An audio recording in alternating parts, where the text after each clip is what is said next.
Assalamualaikum warahmatullahi wabarakatuh.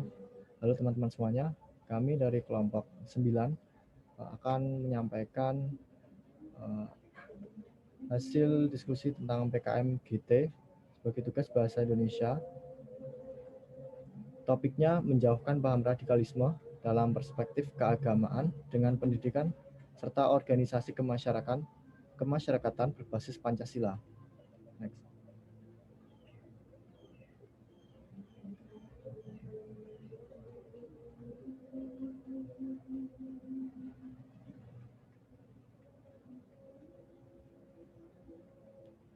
Sebelumnya perkenalkan, nama saya Alfi Syahrin. Yang lain perkenalan. Nama saya Elisa Flarusiana dengan NIM terakhir 066. Nama saya Mirna Aurelia dengan NIM terakhir 063.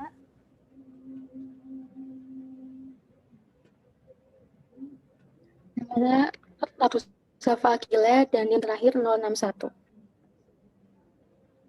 Nama saya Nindya Rafianisa dengan NIM terakhir 065.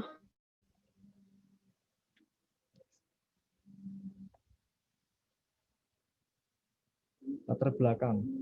Isu radikalisme agama di Indonesia sudah sangat mengkhawatirkan.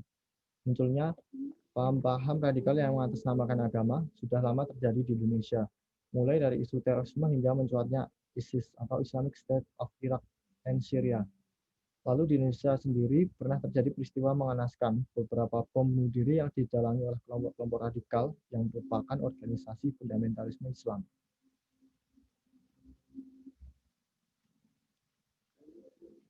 Ledakan bom di sejumlah gereja di Indonesia saat bersamaan berlangsung misa Natal pada hari Minggu 24 Desember tahun 2000.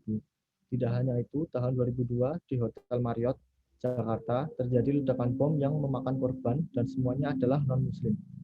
Kasus bom bunuh diri juga terjadi di tahun berikutnya seperti bom Bali 2 2005, bom Tentena 2005, bom Solo 2011, dan 2012, serta bom Sarinah. Para pelaku pemboman ini sudah ditangkap bahkan sampai jaringannya. Tetapi nyatanya aksi-aksi terorisme masih terus berlangsung sampai sekarang. Untuk itu diperlukan suatu solusi untuk mencegah masalah tersebut.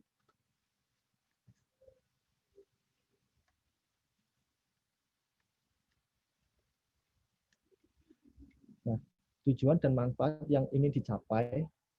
Yang pertama, menahan masuknya radikalisme di lingkungan masyarakat umat beragama. Yang kedua, memberikan pemahaman bahwa radikalisme bertentangan dengan Pancasila sebagai dasar negara. Tiga, menciptakan lingkungan yang aman, tentram, dan damai sebagai bentuk terbebas dari paham radikal. Gagasan tertulis ini diharapkan dapat memutus penyebaran paham radikal di masyarakat. Kemudian dapat menciptakan kedamaian di umat agama ataupun antar umat beragama. Selain itu, diharapkan dapat menguatkan pemahaman nilai-nilai Pancasila pada masyarakat serta memupuk kuat rasa persatuan dan kesatuan. Selanjutnya disambung oleh rekan saya. Kondisi terkini, lingkungan perguruan tinggi sekarang ini memanglah masih terlihat aman-aman saja atau terkesan abu-abu. Apakah memang paham radikalisme sudah terpapar secara rapi atau kalangan mahasiswa menolak atau tidak tertarik dengan paham radikalisme tersebut? Dari kondisi tersebut, para mahasiswa atau secara umum, para pemuda dibingungkan berbagai pilihan mana yang benar-benar membawa agama dan ketentuan, mana yang membawa agama demi kepentingan politik saja.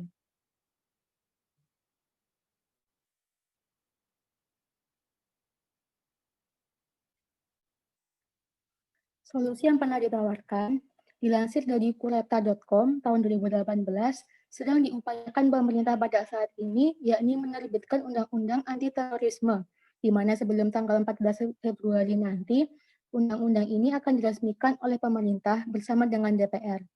Undang-undang ini sebenarnya sudah cukup lama dibahas, yakni sejak Mei 2016 lalu. Kemudian Kementerian Sosial pun mengambil perannya dengan memberikan perlindungan sosial kepada para ex-narapidana terorisme tersebut.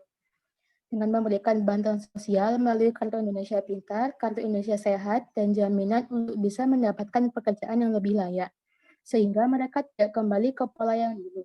Hal ini merupakan bentuk penyelesaian masalah dengan kerjasama melalui pendidikan. Juga terdapat para narapidana yang selanjutnya akan yang dibina di lembaga kemasyarakatan. Selanjutnya akan dilanjutkan oleh teman saya.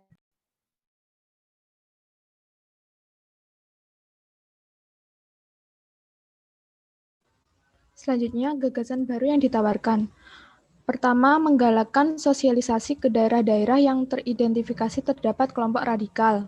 Memberikan himbauan langsung kepada pemimpin organisasi masyarakat agama dan non-agama setempat. Ketiga, melakukan pengawasan langsung kepada remaja dan anak-anak, diberikan pengarahan serta pemberian pendidikan moral dan Pancasila.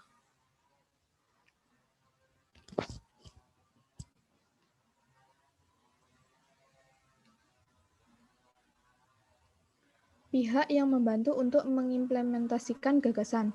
Secara umum, pihak-pihak yang dapat membantu mengimplementasikan gagasan yang diajukan yaitu 1. Tenaga pengajar, kedua, organisasi masyarakat, baik ormas agama maupun ormas non-agama.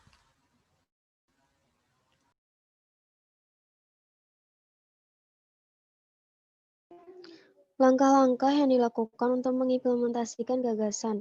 Masyarakat memberikan pemahaman kepada komunitas masyarakat mengenai gerakan radikalisme dan hal apa yang harus dilakukan jika ada gerak-gerik radikalisme. Perguruan tinggi, organisasi mahasiswa yang memberikan edukasi tentang kehidupan berbangsa dan bernegara dengan berbagai macam perbedaan.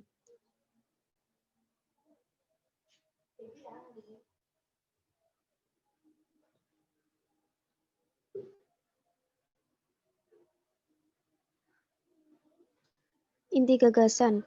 Radikalisme merupakan sebuah kelompok atau gerakan politik yang dibentuk dengan tujuan mencapai kemerdekaan atau pembaruan elektoral yang mencakup mereka yang berusaha mencapai republikanisme, penghapusan gelar, redistribusi hak milik dan kebebasan pers, dan dihubungkan dengan perkembangan liberalisme. Dalam kasusnya sudah banyak terjadi dan sedikit demi sedikit ditumpas atau dicegah oleh pemerintah. Peran masyarakat dan aparat pemerintah sangatlah diperlukan karena walaupun sudah ditanggulangi, tidak menutup kemungkinan banyak oknum atau pihak yang melakukannya. Oleh karena itu, solusi yang diperlukan haruslah yang tepat. Salah satu solusi yang bisa diberikan yaitu dengan cara melalui pendidikan, karena pendidikan ini sangatlah penting. Karena dengan pendidikan, sehingga memiliki pemahaman dalam ilmu pengetahuan, baik ilmu umum maupun ilmu agama sudah tercapai, maka kekokohan pemikiran yang dimiliki akan semakin kuat, sehingga tidak mudah terpengaruh oleh orang lain. Selanjutnya,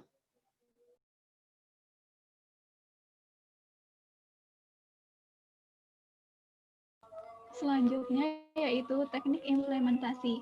Yang pertama, mempersiapkan sarana sebagai tempat berlangsungnya sosialisasi. Yang kedua, menyebarluaskan tentang gagasan ini kepada masyarakat melalui media sosial untuk menarik masyarakat agar mau mengikuti sosialisasi ini. Yang ketiga, mengadakan survei menggunakan kuesioner yang diberikan kepada masyarakat yang mengikuti sosialisasi. Sosialisasi ini tidak harus dilakukan secara langsung di suatu tempat, tetapi dapat dilakukan melalui aplikasi meeting online seperti Zoom atau Google Meet. Selanjutnya, prediksi keberhasilan gagasan.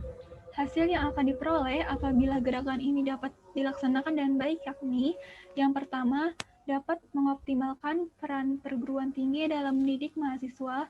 Yang kedua, mengurangi perilaku radikalisme yang pada dewasa ini semakin marak terjadi, khususnya di lingkungan masyarakat.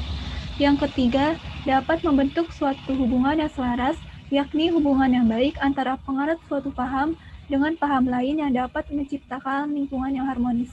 Dari gagasan yang telah dikemukakan, kemungkinan keberhasilannya sangat tinggi.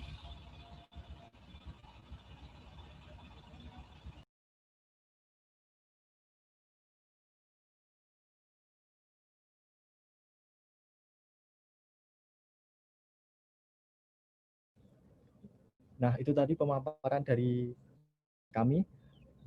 Sekian, terima kasih. Sampai jumpa.